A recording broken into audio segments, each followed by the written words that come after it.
제가 작년 4월 달에 제 생애 처음으로 파리에 와봤습니다. 주일날 여기 와서 예배를 드렸습니다. 그날 우리 한철호 선교사님이 설교하셨고 저하고 오정호 선교사님 둘은 여기 와서 예배를 드렸는데 그때 예배 드리는 분위기가 너무너무 좋았습니다. 네, 그래서 제 마음속으로 나도 언제 한번 동네 교회에 와서 설교했으면 좋겠다 이런 마음을 먹고 갔습니다. 그런데 이번에 방콕 포럼을 이제 파리에서 하기로 이렇게 결정이 돼서 저희들이 커뮤니티 멤버들만 미리 좀 며칠 전에 오기로 돼 있었습니다. 그래서 마침 이제 우리 김 목사님께 한철호 선교사님이 편지를 보내면서 정민영 선교사님하고 한철호 선교사님하고 제가 주일을 여기서 머물기 때문에 혹시 만약에 어떤 교회가 초청하면 저희들이 섬길 수 있습니다. 그렇게 보냈어요. 그래서 이제 각자 교회를 어사인을 하게 됐는데 김 목사님이 한철호 선교사님한테 이제 답신을 보내면서 저한테 CC로 보낸 편지가 왔는데 이렇게 했더라고요.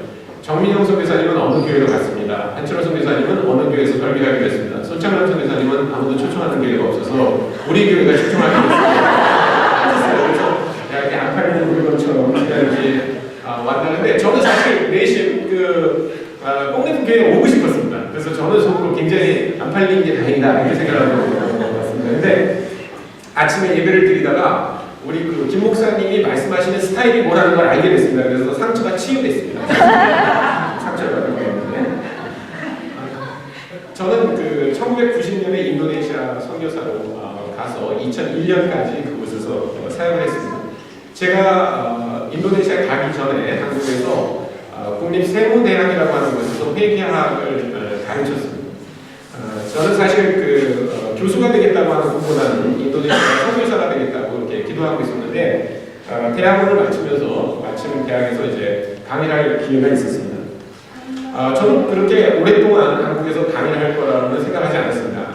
하나님께서 언젠가 저를 인도네시아의 선교사로 보내더라고 믿고 있었는데 제가 생각하는 인도네시아 선교사의 꿈은 이런 거였습니다. 어느 날 제가 회계 가르치는 걸 그만두고 신학을 공부한 다음에 목사 안수를 받고 아마 우리 가족하고 비행기를 타고 인도네시아 갈 거다. 그러면 이렇게 야자나무가 쫙 있고 그 밑에 빨간옷 쓴 사람들이 이렇게 쭉 앉아있고 그럼 제가 전도지를 나눠주고 혹시 예수 믿겠냐고 그럼 그 중에 몇 사람이 예수 믿겠다 그러면 그 사람들 우리 집에 데려다가 성경 공부하고 세례주고 이렇게 나무로 깍깍하게 십자가 하나 만들어서 세우면 그게 교회가 되겠지. 이렇게 생각하는 것이 제가 생각하는 선교사의 꿈이었습니다.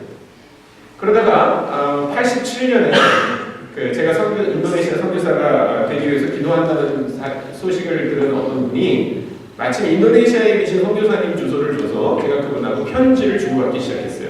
근데 제가 알게 된 건 뭐냐면 인도네시아 정부가 선교사 비자라는 건 주지 않는다는 거예요. 근데 그분이 그때 OM 선교사였는데 거기서 그분은 목사님이었는데도 비자를 받을 수가 없어서 경제학을 대학에서 가르치면서 비자를 받았다는 겁니다. 그래서 저한테 저처럼 만약에 대학에서 회계학을 가르치고 있다면 인도네시아에 와서 회계학을 가르치면서 캠퍼스 사역을 하면 가장 적절하다고 저한테 그렇게 얘기를 해준 거예요. 저는 너무 감사했어요. 저는 그전에 한 번도 제가 한국에서 그렇게 회계학을 가르치는 일을 인도네시아에서도 하면서 설명을 할 거라는 생각을 해본 적이 없었습니다. 그래서 89년도에 제가 세무대학을 이제 그만두고 OMF라고 하는 단체에 이제 소속 선교사가 됐습니다. OMF라고 하는 단체는 혹시 여러분들이 허드슨 테이버라고 하는 선교사님 들어보셨습니까? 네, 그분이 1865년에 중국 내지 선교회라고 하는 선교회를 만들어서 중국에서 많은 사역을 했었어요. 그러다가 1950년에 중국이 공산화 되면서 선교사님들이 모두 이제 나와서 다 동아시아에 있는 여러 나라에서 다시 사역을 하면서 이름을 중국 내지 선교 차이나 인랜드 미션에서 OMF라고 하는 단체로 이렇게 바꿨습니다. 근데 제가 우리 한국 OMF로서는 한 10번째 정도 되는 선교사인데 그 전에 선교사님들은 전부 목사님이었어요. 저같이 평신도가 이렇게 선교사가 되겠다고 온 거는 처음이었습니다. 그래서 이사님들이 굉장히 당황하셨거든요. 그래서 저한테 그래도 신학을 한 1년이라도 좀 하고 갔으면 좋겠다. 그래서 서울에 양천구 목동에 가면 해외 선교 훈련원이라고 하는 곳이 있습니다. 영어로 글로벌 미셔너리 트레이닝 센터라고 해서 GMTC라고 하는 훈련원에서 저한테 이제 선교 훈련 받고 신학 공부도 좀 하고 가면 좋겠다고 그래서 그 우리 원장님이 저한테만 따로 그 엑스트라 커리큘럼을 만들어 주셨어요. 신학을. 그래서 거기서 공부를 했습니다. 제가 이제 어느 교회 가서 설교를 하면 되게 많은 분들이 저한테 이제 물어봐요. 어디서 신학을 했습니까? 우리 신학을 했다고 그럴 수도 없고 안 했다고 그럴 수도 없고 그래서 그냥 야매로 했다고 그래서 이제 거기서 그런 훈련을 받은 다음에 인도네시아로 갔습니다. 인도네시아 중에 제가 간 지역은 족자카르타라고 하는 도시인데요. 그 족자카르타라고 하는 도시가 굉장히 독특한 도시입니다. 그 도시에만 대학이 100개쯤 있습니다. 전체 인구가 100만 명인데 그 중에 대학생이 30만 명이 있습니다. 그러니까 인도네시아 전국에서 대학을 다니겠다 그러면 거기 제일 먼저 오는 그런 도시입니다. 그 도시 중에 저를 초청한 대학이 있었습니다. 두따 왓자나라고 하는 그 대학이 있는데 그 대학이 저를 교수로 초청을 했어요. 그래서 이제 그 대학에 갔습니다. 근데 그 총장님이 저를 보더니 그러더라고요. 우리 학생들한테 영어도 강의해도 우리 학생들이 영어를 못 알아들으니까 당신이 인도네시아 말을 배워가지고 강의를 하면 좋겠다고. 그래서 저한테 1년 동안 인도네시아어를 배우라고 했어요. 그래서 죽어라고 배웠어요. 인도네시아를 1년 동안. 그런 다음에 강의를 시작했습니다. 근데 여러분 그 상상이 되시는지 모르겠어요. 한국에서 불어 하나도 안 해보는 사람이 여기 파리에 와서 불어를 1년 배운 다음에 그걸로 대학에서 불어로 학생들을 회계학 가르친다. 근데 저는 왜 그렇게 허황된 그 가능성을 가지고 그렇게 강의를 했는지 모르겠어요. 지금 생각해보니까 기가 막혀요. 근데 물론 이제 1년 동안 인도네시아를 배우니까 뭐 나름대로 그 외국인 치고는 인도네시아 말을 잘합니다. 그런데 교수가 되려면 진짜 문제가 되는 건 뭐냐면 전공 용어를 잘 써야 돼요. 근데 1년 배워가지고는요 그 전공 용어를 말할 정도의 어휘력이 되지 않아요. 그래서 정말 고생을 많이 했습니다. 강의를 하는데 학생들이 이제 헛갈리게 얘기를 하면 제가 이렇게 듣고 너 무슨 얘기하는 거지? 이렇게 말해야 되는데 반대. 그래서 제가 막 헷갈리게 얘기하면 학생들이 그 교수님 그게 모발차고 얘기하는 거죠? 이렇게 이제 학생들이 더 많이 알아요 저한테. 그래서 뭐 권위도 안 쓰고 그래서 굉장히 고생을 많이 했습니다. 근데 사실 제가 고생한 거는 그 회계학을 가르치는 게 문제가 아니라 제가 거기 간 거는 대학생들에게 복음을 전하는 거죠. 회계학을 가르치는 거로 한다면 그냥 한국에 있으면 되지 못하러 굳이 인도네시아에 갈 이유가 뭐가 있습니까? 저는 어쩌든지 기회를 삼아서 우리 대학생들에게 전도를 하고 싶었어요. 근데 전도는 더 어려워요. 왜냐면 전도를 위한 어휘력은 또 다른 어휘력입니다. 근데 제가 나름대로 노력을 해봤어요.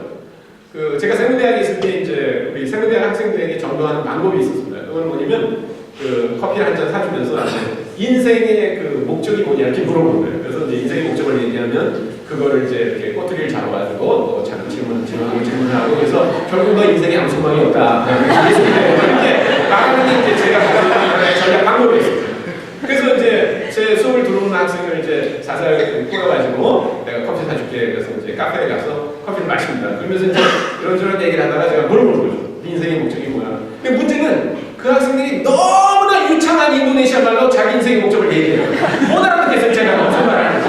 그러니까 그거를 꼬투리를 잡아서 또 이렇게 얘기하고 결국 네 인생에 소망이 없다 이런 얘기를 해야 되는데 그런 얘기 못 하는 거예요. 그냥 자기 인생의 목적을 너무 유창하게 얘기하면 그냥 듣고 그래 알았다고 질문이나 가고 그 다음에 한 3주 동안 계속 인도네시아를 공부하면 인도네시아가 또 는 것 같아요. 그래서 또 한 명을 이제 불러다가 야 우리 커피 마시자. 그러면 이제 커피 마시다. 네 인생의 목적이 뭐야? 또 얘는 또 다른 인생의 목적을 갖고 있잖아. 유창한 그 인도네시아어로 자기 인생의 목적을 얘기하는데 무슨 말인지 못 알아듣겠어요. 그래서 그냥 알았다고 또 가고. 그래서 나중에 이제 학교에서 이상한 소문이 나는 거예요. 이제 저 교수가 너 커피 사주면서 네 인생의 목적을 그렇지만 저는 아무것도 할 수가 없는 거예요. 그래서 어느 날 제 마음속에 이제 포기했습니다. 인도네시아에 와서 무슨 전도를 하고 그 전도한 아이를 데리고 양육을 하고 이런 거는 포기하자. 포기했어요. 근데 여러분 그 사역을 포기한다고 생각할 때 그때부터 기쁨이 샘솟기 시작했어요. 여러분 혹시 그 기말고사 같은 거 준비하다가 도저히 안 되는 거 같아서 자유하죠, 자유. 근데 저도 정말 자유했어요 그때부터. 근데 그 자유가 오래 갔지 않았어요. 시간이 많으니까 이제 매일 아이를 데리고 이제 산에도 가고 뭐 바다도 가고 이렇게 놀러 다니고. 어느 날 우리 아이들 이제 초등학교 1학년 아들이 있고 초등학교 2학년 딸이 있었는데 이 두 아이를 데리고 우리가 휴가를 갔었어요. 아주 아름다운 해변에 휴가를 한 일주일 보내고 왔어요. 그래서 멋있는 사진을 찍었어요. 그래가지고 이렇게 벽에 붙여놓고 점심을 먹고 있었어요. 근데 우리 딸이 그 사진을 보면서 막 웃는 거예요. 깨끗하게 웃으면서 아빠 우리는 좀 웃기는 가족 같다. 그래서 왜 웃기는 가족이라고 생각하니? 그러니까 아빠 우리는 여기 성교사로 왔는데 전도는 안 하고 맛있는 것만 먹고 놀러만 다닌다.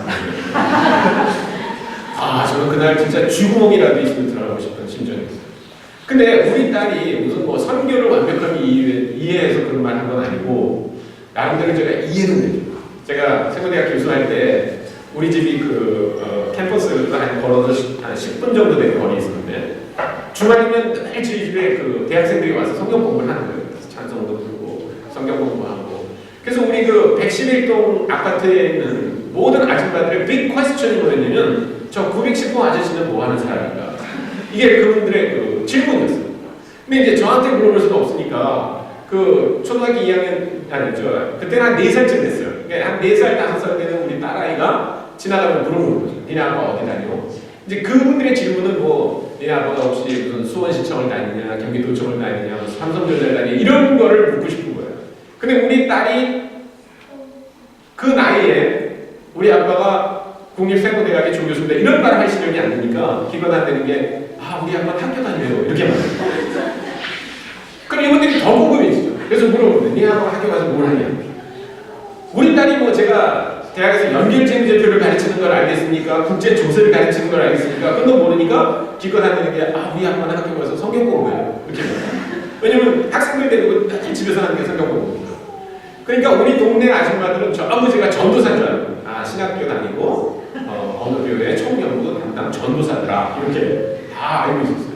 그러니까 우리 딸이 저에 대해서 알고 있는 거는 그건데 아마 모르면 몰라도 아빠가 인도네시아 선교사를 안 되니까 가면 이제 대학생들을 불러다 집에서 성경 공부하겠지 이런 생각을 했던 것 같아요. 근데 그런 일이 일어나지 않았어요. 저는 저대로 죽을 것 같아요. 왜냐면 왜 하나님이 나를 인도네시아로 불렀는지 도저히 모르겠는 거예요. 그런데 이제 그런 일이 있은 지 얼마 안 됐을 때 어떤 학생이 저를 하나 찾아왔어요. 근데 그 학생이 제가 가르치는 두타바짜나 대학교 학생이 아니었어요. 족자카르타에 아주 유명한 대학이 하나 있는데요. 학부생만 3만 명이 되는 국립대학. 그 대학이 가자마다라고 하는 대학이 있는데 그 가자마다 대학에서 회계학을 가르치는 학생이 저를 찾아왔어요. 예, 그 친구가 찾아온 이유는 뭐냐면 제가 가르치는 그 회계학 과목의 조교가 되고 싶다.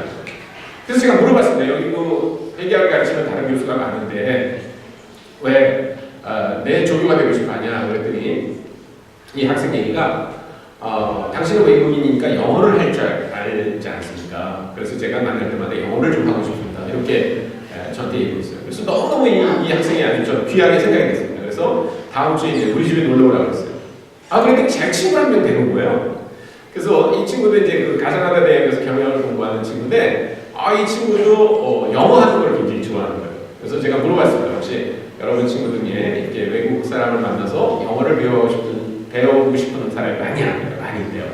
그래서 우리 집에 이렇게 일주일에 한 번씩 모여서 영어로 대화도 하고 바이블 스터디를 하면 어떻겠냐 하니까 좋다고.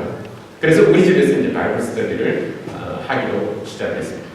근데 그 바이블 스터디를 하기로 한 날 이제 그 아침에 일어나서 제가 읽은 말씀이 오늘 우리가 읽은 이 사도행전 11장 말씀입니다. 근데 저는 그 말씀을 잊어버릴 수가 없어요. 왜냐하면 여기 그 11장 19절부터 21절까지를 보면 누구에 대해서 얘기하냐면 흩어지는 사람들에 대해서 얘기하고 있습니다. 흩어지는.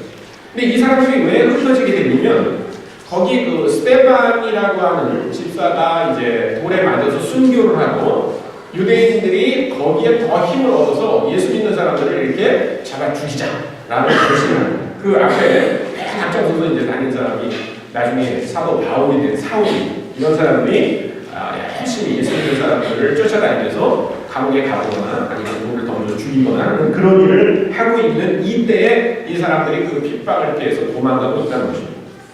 그런데 놀라운 것은 이 사람들이 그냥 간 게 아니에요. 이 사람들이 거기 보면 계속 가는 곳마다 예수 그리스도를 전해 이렇게 되어 있습니다. 그래서 21절을 보니까 주의 손이 그들과 함께 하시며 많은 사람들이 믿고 주께 돌아왔다. 이렇게 하는 거예요. 근데 저는 그날 이 말씀을 읽는데 가슴이 막 두근두근 거렸어요. 왜냐면 하나님이 이 말씀을 저한테 읽도록 하셨는데 오늘 우리는 이것을 이제 개역 개정 성경으로 읽습니다. 그렇기 때문에 그날 아침에 제가 읽은 성경 말씀을 그대로 느낄 수가 없어요. 근데 제가 그날 어떤 성경을 읽었냐면 현대어 성경으로 읽었어요. 근데 이 현대어 성경에 보면 이 21절 말씀이 이렇게 되어 있습니다. 주의 손이 그들과 함께 하시네 수많은 사람들이 믿고 죽기에 돌아왔다. 이 말 이전에 뭐가 있냐면 하나님이 저들이 애쓰는 것을 높이 보셨다 이렇게 되어 있습니다. 저는 그 말씀이 어마어마한 위로가 됩니다. 그래서 제가 하나님한테 무릎을 꿇고 기도했습니다. 하나님, 제가 인도네시아에 와서 회개를 가르치면서 우리 대학생들에게 얼마나 복음을 전하고 싶어 하는지 아시죠? 오늘 저녁에 몇 명의 학생들이 올지 모르지만 이 학생들이 바이블 스터디를 하겠다고 이렇게 오는데 아무쪼록 그래서 몇 명의 학생들이 주님께 돌아오게 해주세요. 그렇게 기도를 했습니다. 근데 하나님이 그 기도를 응답해 주셨어요. 그래서 그 학기가 끝날 때 한 명이 주님을 영접했어요. 근데 그 다음 학기부터 자기 친구들을 더 많이 데리고 있어요. 그래서 그 다음 학기에는 더 많이, 그 다음 학기에는 더 많이. 그렇게 해서 제가 거기 10년 있는 동안에 그 모임이 점점 커져서 한 200명 정도 모임이 됐습니다. 굉장히 많은 학생들이 주님을 영접하고 거기서 양육을 받고 그리고 아주 아름다운 젊은 공동체가 되게 해줬습니다. 그래서 저는 이 말씀을 잊어버릴 수가 없어요. 그래서 오늘 여러분들과 함께 여기 나와 있는 흩어진 사람들이 갖고 있는 두 가지 특성에 대해서 여러분과 좀 이야기를 해보고 싶습니다. 한 가지 특성은 이 사람들이 굉장히 전염성 있는 그리스도인이었다고 하는 것입니다. 한번 19절을 볼까요? 19절을 보면 그때 스데반에 일어나고 헬라어로 말하는 인자들이 베네게와 고구로 안디옥까지 이르러 유대인에게만 말씀을 전하는데 이 유대인에게 가서 말씀을 전했다는 거죠. 그 다음에 20절에도 보면 그 중에 고구로와 고레네 몇 사람이 안디옥에 이르러 헬라인에게도 말하여 주 예수를 전파했다 이렇게 되어 있습니다. 그러니까 지금 이 사람들에 대해서 얘기하고 있는 세 절 중에 두 절이 공이 얘기하고 있는 것이 뭐냐면 이 사람들이 복음을 전하러 다녔다는 거죠. 자, 이 사람들은 지금 편하게 여행하는 사람들이에요. 이 사람들은 유학을 간 사람들이에요. 이 사람들은 돈 벌겠다고 직업을 찾아서 나선 사람들이 아닙니다. 이 사람들은 잡히면 죽을 수도 있고 감옥에 갈 것이 뻔한 사람들인데 이 사람들에 대해서 얘기하는 것은 뭐지? 이 사람들이 가는 곳마다 복음을 전한다는 거죠. 전염성이 있다고 하는 말은 뭐냐면 내 안에 뭔가 바이러스가 있으면 그거를 옆에 사람에게 전하지 않으면 안 되는 그런 상황입니다. 이 사람들이 만약에 이렇게 전염성이 있지 않았다면 이들은 그냥 어디 가서 아마 숨었다가 그냥 역사가 거기서 끝났을 수도 있습니다. 예수님이 온 로마 제국에 전파되지 않을 수도 있습니다. 근데 이 사람들은 가는 곳마다 그 전염력이 있었기 때문에 예수 그리스도를 전했습니다. 어떤 사람들이 전염력이 있는 사람들입니까? 그 사람들은 자기 상황하고 상관없이 복음을 전하는 사람입니다. 어떤 사람들은 복음을 전하기 좋은 때가 있다고 생각합니다. 그러나 2000년 역사를 보면 복음을 전하기 좋은 때는 한 번도 없었어요. 언제나 복음을 전하기는 어려워요. 지금도 여러분들이 혹시 지금 예수님 전하기 어렵습니다 라고 말할지 모릅니다. 그러나 10년 전도 그렇게 말했고 20년 전도 그렇게 말했고 100년 전에도 그렇게 말했고 2000년 전에도 그렇게 말할 수밖에 없었어요. 저는 그 동원 사역을 하기 때문에 한국의 많은 교회들을 이제 가서 설교도 하고 강의도 합니다. 그런데 많은 분들에게 여쭤보고 요즘 그 전도 많이 합니까? 그러면 거의 전도하는 분들이 없어요. 그래서 왜 전도를 안 하나 하고 전도를 하지 못하는 이유를 이렇게 쭉 제가 조사를 했는데 전도를 안 하는 101가지 이유가 있어요. 어떤 사람은 직업이 없어서 전도를 안 한대, 창피해서. 근데 직업을 갖게 되잖아요. 그러면 직업 때문에 바빠서 전도를 못 해요. 어떤 사람은 애인이 없어서 전도를 못 해요, 창피해서. 근데 이제 연애를 하기 시작하면 바빠서 또 전도를 못 해요. 근데 그 중에 저한테 아주 굉장히 인상적인 전도를 안 하는 이유가 있었는데 그게 뭐냐면 전도 폭발을 아직 듣지 않아요. 여러분 전도 폭발 세미나는 굉장히 좋은 겁니다. 여러분 기회가 있으면 들으세요. 그러나 전도 폭발 세미나를 들었기 때문에 전도하는 것은 아닙니다. 예를 들어볼까요? 여기 뽕르페 다리 옆에 되게 맛있는 설렁탕집이 하나 생겼어요. 근데 그 집에 가서 여러분이 한번 그 설렁탕을 먹었는데 거기서 나오는 깍두기가 기가 막히게 맛있어요. 진짜 그런 깍두기는 파리에 온 이후로 한 번도 먹어본 적이 없는 거예요. 너무 맛있어. 맛있어도 너무 맛있어. 그래가지고 그걸 먹고 나면 여러분이 친구들한테 맛있다고 얘기합니까? 아니면 입을 꼭 다물고 여러분 내가 와서 언제 또 먹어야지 이렇게 말해요. 뽕대포 어떻습니까? 말합니까? 아니면 가만히 있어요? 말해요. 말해요? 여러분 다 말해요? 네. 아니 그렇게 막 말하면서 너 깍두기 이거 먹어야 된다 막 그렇게 말하는 건 여러분이 깍두기 폭발 세미나에 갔다 왔기 때문에 그렇게 하는 겁니다. 네? 여러분이 무슨 깍두기에 무슨 화학 방정식을 다 이해하는 거예요? 그렇지 않아요. 그렇지 않아요. 여러분이 깍두기에 대해서 얘기할 수 있는 유일한 이유가 있다면 무엇 때문에요? 먹어봤다. 먹어봤는데 맛있다. 여러분 우리가 예수님에 대해서 다른 사람에게 얘기하는 건요, 우리가 예수님에 대한 많은 지식을 갖고 있기 때문이 아니에요. 우리가 예수님에 대해서 다른 사람에게 얘기할 수 있는 한 가지 이유가 있어요. 그건 내가 예수 그리스도를 만나. 그것만 없어요. 이것은 굉장히 주관적일 수밖에 없어요. 객관적으로 말하는 게 아니에요. 깍두기 먹었는데 맛있다고 느끼는 건요, 나의 주관이지 객관적인 게 아니에요. 그러나 사람들에게 얘기합니다. 저는 여러분들의 경험을 모르겠어요. 근데 저는 불교 신자였어요. 고등학교 3학년 때 예수님을 처음 영접했어요. 근데 제가 예수님을 만났더니 예수님이 저한테 이렇게 말씀하셨어요. 창남아, 내가 너 죄를 사해줘. 저는 그 전에 한 번도 누군가 내 죄를 사해줄 수 있다고 생각해본 적이 없어요. 근데 내가 예수님께 나왔는데 예수님이 말씀하셨어요. 내가 십자가에 피 흘려 죽음으로 네 죄를 사해줘. 전혀 눈물을 뚝뚝 흘리면서 주님께 나왔어요. 주님 너무 감사합니다. 여러분이 예수님을 믿는다면 예수님이 여러분을 위해서 해주는 일이 놀라운 일이 많은데 그 중에 또 하나는 뭐냐면 영원한 생명을 주십니다. 누가 여러분에게 영원한 생명을 줄 수 있습니까? 여러분이 만약에 암에 걸렸어요. 병원에 가서 돈을 몇 천만 원 내고 수술해야 하나 여러분의 삶이 연장되는 거지 그냥은 안 되는 거죠. 그런데 우리가 예수님께 아무것도 한 게 없어요. 그냥 주님을 믿기로만 하면 은혜는 영원한 생명을 주신다. 여러분 부활의 소망을 한번 생각해보세요. 우리 육신은 이제 썩어요. 그러나 그것이 끝이 아니에요. 우리가 상상할 수도 없는 몸으로 다시 그 영광스러운 몸으로 다시 살아난다는 얼마나 신나죠. 이것만이 아니에요. 오늘 예수 믿으면 하나님이 우리에게 주시는 그 놀라운 선물들, 그것은요 몇 시간 우리가 얘기할 수 있어요. 근데 우리가 예수 믿기만 하면 다 그거 가진 사람이죠. 그러면 우리 친구들에게 그 얘기를 해요. 예수님이 깍두기만 하면 돼. 아니죠. 우리가 깍두기 먹고 그렇게 너 깍두기 꼭 먹어야 돼 라고 말할 수 있다면 우리 죄를 사해 주시고 우리에게 영원한 생명을 주시고 우리에게 부활의 소망을 주신 그 예수님에 대해서 우리가 그것을 경험했다면 친구들에게 얘기해요. 두 번째, 이 사람들은 탐나 삶을 하죠. 탐나.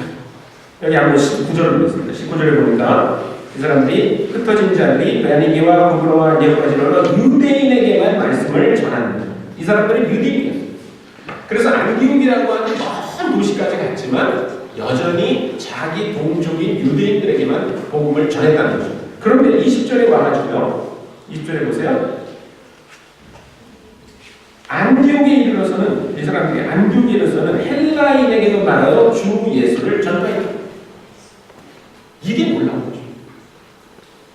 당시 헬라 사람들하고 유대인은요 서로 상종하지 않았어요. 원수같이 지냈어요. 이 사람들이 수백 년 동안 서로를 이렇게 헐뜯었어요. 특히 유대인들은 이 헬라인들을 개라고 불렀습니다. 왜냐하면 헬라인들이 이 사람들을 계속 억압했어요. 와서 예루살렘을 멸망하고 사람들을 잡아다가 다른 데로 막 보내고 계속 억압했어요. 헬라인들은 유대인들을 아주 원시적인 사람으로 생각했어요. 미신을 믿는 사람들이라고 생각을 했어요. 그래서 두 사람은 상종하지 않았어요. 절대로 헬라인 자기 집으로 식사 초대한다고 하면 가지 않았어요. 그것은 마치 개집에 들어가서 개와 함께 개밥을 먹는 것과 똑같다고 생각했어요. 그래서 가지 않았어요. 아마 지난주에 우리 정성 교사님이 오셔가지고 사도행전 10장을 설교하셨다면서요? 기억 안 나시죠?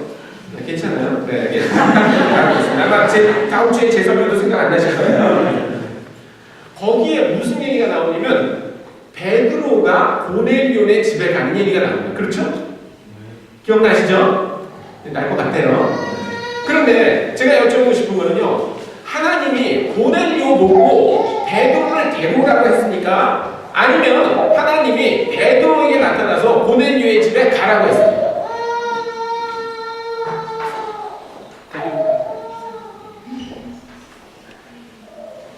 1번이 맞아요? 2번이 맞아요?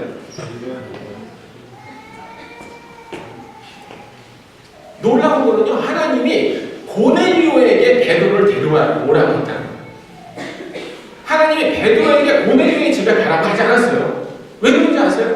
하나님이 베드로를 아셨어요. 베드로는 머리 끝부터 발끝까지 유대인이었어요. 유대인은 절대로 이방인의 집에 들어가서 밥 먹지 않았어요. 그래서 하나님이 만약에 베드로에게 나타나가지고 베드로야, 너 이방인의 고넬료의 집에 가서 복음을 전해라 이렇게 말했다면 베드로가 이런 반응을 보였을 거예요. 안 돼! 이런 반응을 보였어요. 내가 고넬료의 집에 가면 돼지고기 주겠지? 그러면 돼지고기를 내가 먹어야 되겠지? 그러면 내가 돼지고기 먹었냐고 사람들이 물어보겠지? 그러면 내가 돼지고기 먹었냐고 그러겠지? 이렇게 막 상상을 하면서 절대로 안 간다고 말했어요. 근데 고넬료는 그런 사람이 아니에요. 고넬료는 굉장히 심플한 이방인. 그래서 베드로를 데려가라 그러니까 네! 그러고 가가지고 베드로 보고 오십시오 이렇게 말해요. 그런 사람들이 할례도 받지 않고 율법도 모르고 돼지고기를 먹는 이 사람들 집에 찾아가서 복음을 전했다는 거죠. 복음을 전했다. 이게 대단한 거예요. 그런데 그냥 전한 게 아니라 여기 20절을 보세요. 이 중요한 단어가 여기 하나 나오는데 이 사람들이 헬라인에게 뭐라고 말하냐면 주 예수라고 말해요. 주 예수. 이 말이요 어마어마한 단어입니다. 주 예수라는. 이 주 예수라는 말이 헬라어로 주라는 말이 키리오스라고 하는 말인데 이 키리오스라고 하는 이 단어는요, 이 단어는 유대인들이 사용하는 단어라기보다는 헬라인들이 사용하는 단어입니다. 자, 유대인들이 사마리아 거의 비슷한 문화적 뿌리를 갖고 있는 이 사마리아 사람들에게 찾아가서 뭐라고 하는지 한번 보겠습니다. 사도행전 8장이라고 합니다. 사도행전 8장 4절과 5절을 읽습니다. 같이 읽어볼까요? 시작! 그 사람들이 누구라며 복음의 말씀을 전할 때 그들이 사람을 데려가 그리스도를 백성에게 전하니. 여기 그리스도를 전했다고 돼 있어요. 사마리아 사람에게는요. 네. 오늘 우리 그 찬양대가 우물가의 여인 같은 그 노래를 불렀어요. 그 요한복음 4장에 보면요, 예수님이 사마리아 성을 이렇게 지나가시는 일이 나옵니다. 그렇죠? 그래서 수가성이라는 데서 우물가에서 한 여자를 만나요. 그래서 그 여자와 이렇게 대화를 합니다. 그런데 그 여자가 어떤 여자였냐면 남편이 그 전에 5이나 있었어요. 모르겠어요. 이혼을 당한 건지 아니면 이 여자가 굉장히 능력이 있어서 남편을 5을 갈아치웠는지 그건 모르겠어요. 중요한 건 그 여자가 그 사회에서 왕따를 당하는 여자였다. 근데 이 여자가 예수님하고 대화하다가 맨 나중에 뭐라고 하는 줄 아세요? 이 여자가 나는 메시아, 곧 그리스도라고 하는 분이 오실 것을 알고 있습니다. 그렇게 봐요, 이 여자가. 요한복음 4장 25절을 한번 보세요. 나중에. 그러니까 사마리아 사람들은 그리스도가 누군지 알고 있었어요. 아람어로 메시아라고 하는 그 단어를 헬라어로는 크리스토스라고 했어요. 그런데 이 단어를 지금 11장에 있는 안디옥에 있는 이 헬라인들에게는 쓰지 않았어요. 왜냐하면 메시아라고 하는 말은 적어도 이 사람들이 뭐하고 관계가 있냐면 아브라함하고 관계 있을 때 의미가 있는 거예요. 그런데 지금 여기 나와 있는 이 헬라인들은 아브라함하고 아무 상관이 없는 사람. 그래서 이 사람들에게 가가지고 큐리어스라고 말하는 거는 뭐냐면 이 당시 헬라 사람들이 자기네들의 신, 제우스라든지 헤라라든지 아폴로라든지 이런 신들을 부를 때 붙이는 타이틀이 있었는데 그 타이틀이 바로 큐리오스. 그래서 그 큐리오스 세우스라고 하는 단어를 거기다 붙이고 이 사람들이 알아들을 수 있도록 말했다. 근데 여러분 이거를 어떤 시각자는 뭐라고 얘기하냐면 상징 빼앗기다 이렇게 말해요. 영어로 symbol theft라고. symbol theft. 그러니까 그 사람들이 가지고 있는 문화 안에 하나님과 관련된 상징을 오히려 뺏어와야 된다는 거예요. 자, 한번 제가 말씀드려볼게요.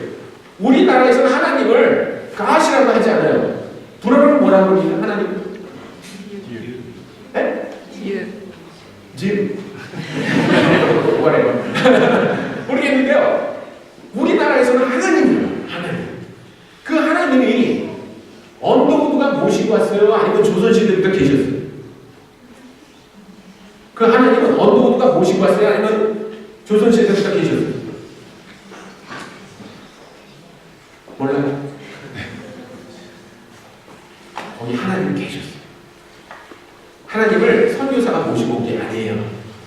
선교사는 거기 계신 하나님을 사람들이 잘 모르고 있을 때 거기 계신 하나님을 알게 해줘요.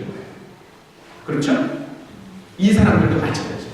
거기 가서 그 사람들 안에 헬라 안에 이미 계셨던 하나님 그 하나님을 알도록 해줘요. 이것은요 우리가 다른 문화에 있는 사람들에게 가서 복음을 전할 때 마찬가지예요. 우리가 그 사람들하고 선을 긋는 게 아니라 오히려 그 사람들 안에 있는 그 하나님을 알도록 도와주는 일을 합니다. 예를 들면 여러분들이 그 이슬람 신자들하고 여러분이 혹시 만날 기회가 있거나 캠퍼스나 아니면 직장에서 만날 기회가 있거든요. 여러분들이 오히려 그 사람들이 쓰는 알라라고 하는 그 이름을 쓰도록 해요. 어떤 분들은 굉장히 거부감을 느껴요. 거기다가. 그래서 알라는 마치 이슬람 신도들이 믿는 것처럼 하는데 그렇지 않습니다. 모하마드가 태어난 것은요. 예수님이 태어난 지 580년 뒤에 태어났어요. 그럼 그 전에 아라비아 반도에서 아랍어를 쓰고 있는 사람들은 알라라고 하는 단어를 썼을까요? 아니면 알라를 모하마드가 만들어낸 걸까요? 그 전부터 썼어요. 그 전부터 썼어요. 그러니까 오히려 이 사람들이 계시를 잘못하고 있는 거예요. 계시. 모하마드가 계시를 잘못한 거지 하나님이 잘못되지 않았어요. 하나님은 잘못될 수 없어요. 계시는 잘못될 수 있어요. 그래서 오히려 그런 사람들을 써요. 네. 그 다음에 여러분들은 무슬림 그러면 어떤 이미지가 떠오릅니까? 이슬람 종교를 따르는 사람이죠. 그러면 무슬림이라고 하는 단어는 무함마드가 만들어냈을까요? 아니면 무함마드 태어나기 이전에 이미 아라비아 반도에서 그 무슬림이라고 하는 단어가 있었을까요? 이미 있었어요. 근데 무슬림이라고 하는 단어를 오히려 이슬람들이 단어를 갖다가 뭐라고 쓰냐면 이슬람을 믿는 사람들이라고 했지만 그런 뜻이 아닙니다. 무슬림이라고 하는 뜻은 무슨 뜻이냐면 하나님께 복종한 사람이에요. 하나님께 복종한 사람. 그러면 생각해 보세요. 자, 우리가 만약에 모하마드가 태어난 580년 이전에 살던 아라비아에 있던 사람이라고 가정해 봅시다. 그러면 자, 한번 생각해 보세요. 아브라함은 무슬림이었을까요? 아닐까요? 아브라함은 하나님께 복종했습니까? 안 했습니까?